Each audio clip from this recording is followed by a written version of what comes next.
আজকাল না আমাদের মধ্যে একটা ট্রেন্ড চলছে টেস্টি খাওয়ার সাথে সাথে সেটা হেলদি হতে হবে। তো আজকে না সেরকম একটা টিফিনের রেসিপি এনেছি, খেতে কিন্তু দারুণ টেস্টি আর হেলদি হিসাবে কিন্তু দারুণ হেলদি। তো সেরকম টিফিন আজকে আমি একটা বানাবো, তো চলো স্টার্ট করা যাক। তো হেলদি খাবার মানে একদম সাবু তো একদম পারফেক্ট জিনিস হেলদির জন্য। তো এখানে আমি 1 কাপ পরিমাণে সাবু নিয়েছি, নিয়ে একটা বড় বোলের মধ্যে দিয়ে এখানে আরও 1 কাপ পরিমাণে পানি দিয়ে সাবুটাকে ভিজোতে রেখে দিয়েছি। সাবুটাকে পুরোপুরি ভেজাবো না, অর্ধেকটা মানে সাবুটা একটু নরম হয়ে যাওয়া পর্যন্ত প্রায় 2 ঘন্টার মতো এটাকে ভিজিয়ে রেখেছিলাম। সারা রাত চাইলেও সারা রাত ভেজাতে পারেন, নো প্রবলেম। এখন দেখুন সাবুটা কিন্তু আমার একটু ভিজে গেছে আর সাবুটাও নরমও হয়ে এসছে, পানিটাও সোক করে নিয়েছে। এখন এখানে না আমি কিছু আলু নিয়ে নিয়েছি, এখন আলুটা সিদ্ধ আলু নিয়েছি, এখন আলুটা কাঁটা চামচের সাহায্যে ভালোভাবে ম্যাশ করে নেব। এখন এর জন্য না একটা আমি মানে গুঁড়া তৈরি করব কি আর বাদামের মানে হেলদি কি আর বাদাম তিল। তো হেলদি যে খাবার হচ্ছে মানে এখানে কিন্তু সব কিছু হেলদিই ব্যবহার করছি, বাদাম তিলও শরীরের জন্য ভালো।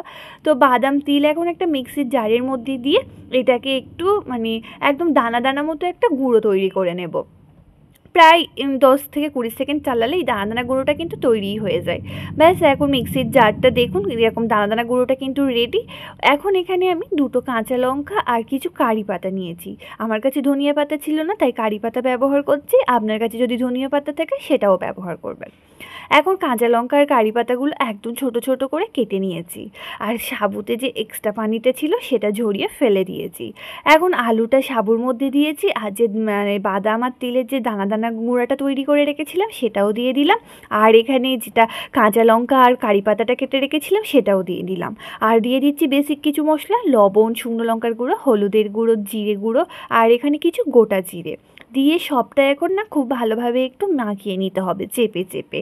ভালোভাবে সাবুর সাথেই চেপে চেপে সবটাই কিন্তু ভালোভাবে এখানে মাখিয়ে নিতে হবে, যাতে মশলাগুলো সবটার মধ্যে ভালোভাবে পরিমাণে মিশে যায়। এখন ভালোভাবে মাখিয়ে নেওয়ার পরে হাতটাকে আমি এখানে ধুয়ে নিয়েছি যাতে হাতের মধ্যে না লাগে। এখন এখানে এরকম এর থেকে বেশ কিছুটা এরকম কেটে নিয়ে এরকম ভালোভাবে কিন্তু প্রথমে হাতের মধ্যে চাপ দিয়ে দিয়ে কিন্তু দলাটা পাকাতে হবে। হাতের মধ্যে চাপ দিয়ে দিয়ে দলা পাকিয়ে এরকম আমি লম্বা করে শেপ দিয়ে নিচ্ছি। নিয়ে এখন চলে যাচ্ছি গ্যাসের দিকে। তো এইভাবে সব টিফিনগুলো কিন্তু বানিয়ে নিয়েছি। এখন গ্যাসের উপরে একটা প্যান বসিয়ে দিয়েছি, প্যানের মধ্যে আমি এখানে দিয়ে দিচ্ছি তেল। আপনারা চাইলে এখানে বাটারও ব্যবহার করতে পারেন। তো আমি এখানে তেল ব্যবহার করেছি, একদম অল্প তেল, দেখতেই পাচ্ছেন।